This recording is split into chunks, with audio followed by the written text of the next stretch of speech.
works. So what I'm going to talk about is one of the projects that we propose in this big data center. And it's called Information and Software Quality. Well, technically it's called Software and Information Quality, but I like to have things in alphabetical order, so I renamed it.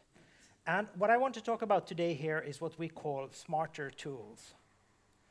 But just to give you a brief insight in what we're actually doing and what we're talking about when we talk about software and information quality. So you have two types of artifact here.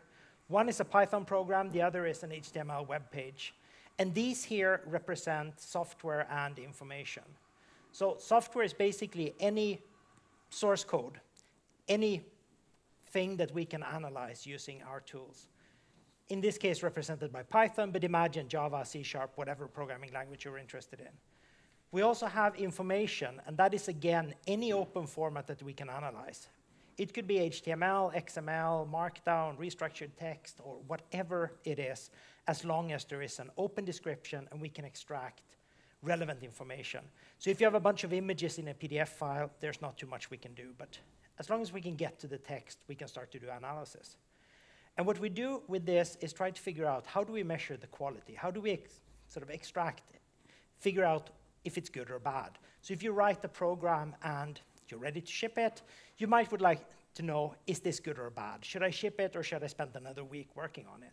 And there are, of course, many ways you can do it, testing and all of that stuff, but we are mainly interested in how can we actually extract quality from just looking at the source code and try to figure it out. We're also interested in this dynamic part, analytics, and this is a general overview of how I view what we're doing. So we have the software and the information quality legs here, and there is an interaction between these because something like analytics, web analytics, Google Analytics, for example, is very much used in information and has been for multiple years. You've done log analysis of websites for like forever. In software quality, we've had metrics. We've had those in, again, like forever. There are some metrics for websites, such as how many broken links do you have and stuff like that, but not really thinking about the cohesion of a document. How many references do you have? How many words actually reference things that cannot be read in this paragraph? If you go to Wikipedia, for example, you have a horrible cohesion because you have links everywhere, and I always get lost reading Wikipedia. So our idea was to bring metrics to information quality and bring analytics to software quality. Now you say, well, people are already doing that, and yes, that's true, but this is a somewhat old picture or old idea. So these are just some of the things we've been dealing with, but the idea is that we view a marriage between software and information, and we try to figure out ways of dealing with that. So what am I going to talk to you about here today? Well, this is basically a story that played out about 2 weeks ago in Copenhagen, where we talked to a guy actually writing some software. So we talked to the guy writing this program. It's an open source program called JabRef. Most of you have probably never heard of it, but it's used to manage references when you write papers. So if you're an academic, you might have used something similar like this. What they were doing is thinking about how can we structure this program better. Imagine that you have a bunch of students. The main developer is not paid to do it. He does it voluntarily, and most other people do as well. They write code. It's a Java-based program, so I figured let's throw up some Java. And for those of you who don't understand, who don't do programming, maybe the next picture will show you some things about the difficulty here. Because you may think that, okay, small program, we've seen it, doesn't look too complicated. But if we look at this and imagine that this is code and try to look at the bigger picture, you can see that this actually has almost 120,000 lines of code. And a line of code is something that you can see here. Every line here generally counts as a line of code. But it's about, let's say, 115,000. That's more reasonable. We shouldn't add 5K. It's almost 1,200 files that you need to keep track of. And all of these contain code. So if you take a very simple calculation, you can see that there is about 100 lines of code per file that you need to understand and that you need to deal with. You can also see that there's a bunch of other stuff, but we forget about that. We focus on mainly the Java source code. They have this nice picture. This describes the structure. So they've taken code, added it to what you see on top there where it says net SF JabRef model. Only care about the last part, the model. So they've taken that and drawn this picture and trying to teach people that how are you allowed to act.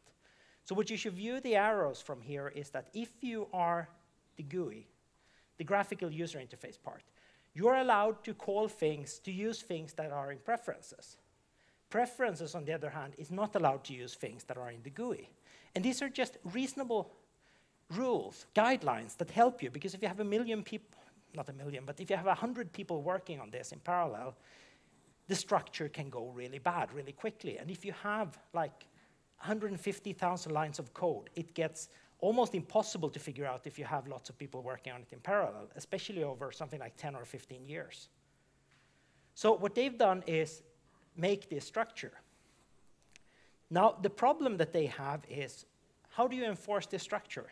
So if I come into the project and I start hacking away, how do you make sure that I don't disobey the rules? Well, you may say, I'll tell you to do that. But imagine, these are people working on their spare time, working on this as a hobby. And if there are lots of complicated rules, why should I follow them, especially if it takes longer time? But if you start to allow deviations from this, it will become a big problem. So what they do is have a very simple tool. They have this file, and what that does is it simply reads all the files, look at the top line, look at all these import lines, and then it tries to figure out, is there something that isn't allowed? So for example, is the logic package calling the UI? And this is a very simple solution. And now we're getting to the point I'm trying to make when we sort of walk through this story. This is super simple, and it works fairly well. So the question that we say, is what you're doing good enough? It depends what you mean by good enough. Does it find everything? No. I put one of my students on this, and he could, like in an hour, find problems that they were not able to find with this code. So it's not perfect. It doesn't catch everything. So now you have to think about, is it good enough? Does it catch enough things? If it's like 90% effective, sure, why not? We can probably live with that. And what if it does pass everything? I mean, if anyone here is a software designer or works in that, you may look at this and think that, oh my God, that's not very good. I mean, you have this global class in the middle. That looks really disgusting. And there are things here that are just quick fixes. So it doesn't work very well. But at the same time, they have a design. They have something that they use to enforce things. So how can we improve this? The research community has worked on this for many years and tried to make it better. So why don't they use our tools? Why don't they use what we have done? Well, it's too hard, and it's too painful, and it takes too much time. So we tried, just for fun, to put some tools together. One of them, it took an hour to go through all the class files and map them and say, this is GUI, this is that, and then we basically get the same picture as they had in the end. That didn't help very much. We tried a bunch of other tools, and it turns out that they use a current version of Java. Most of the tools are 2, 3, 4 years old, so they cannot parse the files. They get an error. We had one that reported that there were 20,000 lines of code here, because that's what's the lines of code that it could understand. So there are a big issue, a big disconnect between the tools that we produce and the stuff that you actually do as developers. So what we want to do is smarter tools. We want to be better, and we want to help you to do software development. That's unfortunately the part we can help you with, but we want to help you and bring smarter tools to you. So for example, if we look at this, and I said that maybe it's not the end of the world that some things get through, and that's perfectly fine. If it's non-critical and it was easier to write something that maybe tweaks the rules a bit, why not if it doesn't end the world? So we need to figure out what is important. If I give you a list of 10,000 violations and say, here are the problems, you will go, okay, and put it on the stack somewhere and don't look at it again. If I say, this is something critical, you need to fix it now because it will give you all these problems in the future, maybe that information is better for you. So we need to be smarter about how we find the important stuff. We should try to figure out the perfect design. We should be able to take this diagram. We should be able to take this and say, no, this is bad. If you were to move the thing called logic and integrate it into the model, you would gain all these benefits. It would become much better for you, much more effective. And finally, we should have tools that help us evolve. We shouldn't have to rewrite our tools every time there is a new Java standard. We should be able to generate tools. We talked to a company, for example, who said, could you help us? And then they said, we use C#. and we said, oh, our tool is Java, so unfortunately not. It would take too much time to write the parser. We should be able to say, here, parser, here is 10,000, 100,000 lines of C#. Figure out how it works and tell me when you can import it. Why shouldn't we be able to do that? We can translate between various languages on the web without any problem. Yet we have to manually write our parsers to be able to do the same thing. Doesn't make sense. So we want to do smarter tools. There was going to be another example here, but I decided to skip that during lunch, so it's not your 3-minute sign that made me stop here. But what I want to say is that we want to build these smarter tools to help people who actually do software development. And to do that, we need to talk to people who do software development. Because, I mean, in the end, if our tools are not useful to you, they're bad tools, they're bad research. So what we offer and how we want to contribute to the community is to come, sit down, and try to figure out how do you work, how can our tools help you. And if we get some data back and it helps us improve our tools, and when we go to the next company, we can help them even better. That's perfectly fine. But what we would like to get from you is sort of this invitation where you say, come sit down with us and talk to us. And then we'll see where we go. So this is a very open invitation to help us move this road towards smarter tools and towards how can we figure out how to actually make things work for you. That's my talk. So it's okay. Thank you very much, Morgan. Any questions?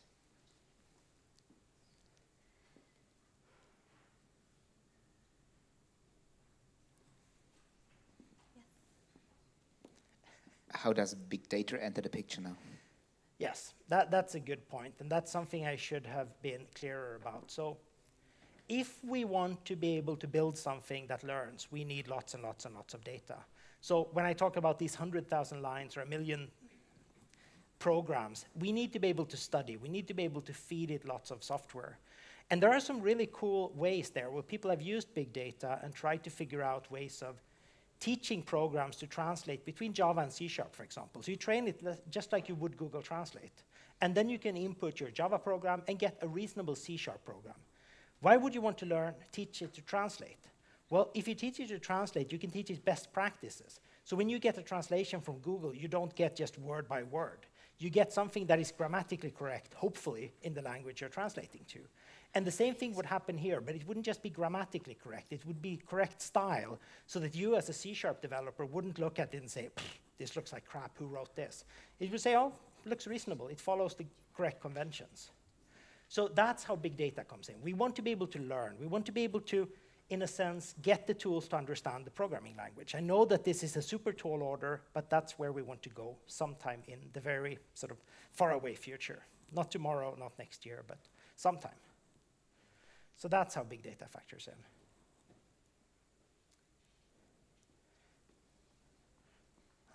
There goes my plan by giving long, ranty answers to sort of not get more questions. So, I think anyone who ever browsed GitHub would instantly see where big data is, because really it's so much data being generated every second. Yeah. It's incredible. So I think it's incredibly relevant. But I'm curious, how can we?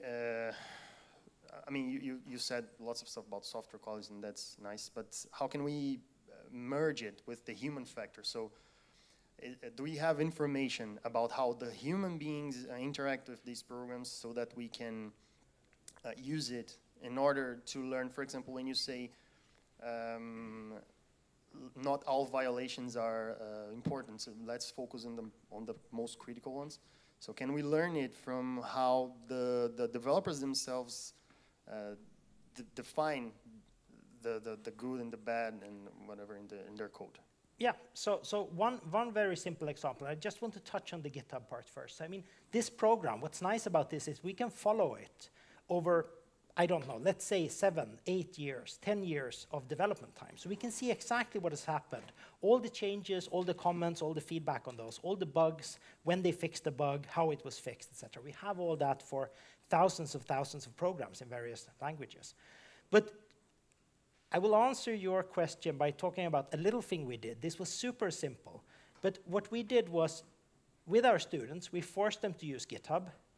So we said, whenever you do your assignments, it has to be via GitHub. We set up a few simple rules, not too far from, where is it?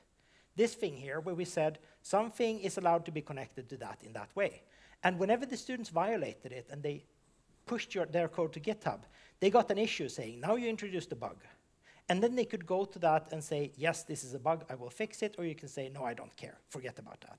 So that is a simple way of gathering user data. Now, this is super trivial, but even that showed some simple examples.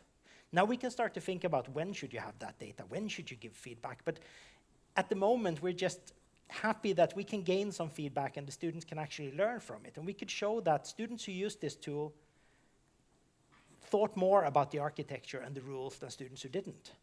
And we would like to have similar things with different tools. And of course, since you're a visualization guy, that will factor in, of course, as well.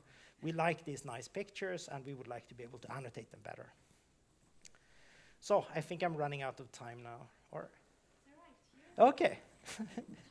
One quick question while we set up. I will ask the following speaker to come up, please. Any final questions? All right, well then, you're ready to go. Thank you very much, Ian.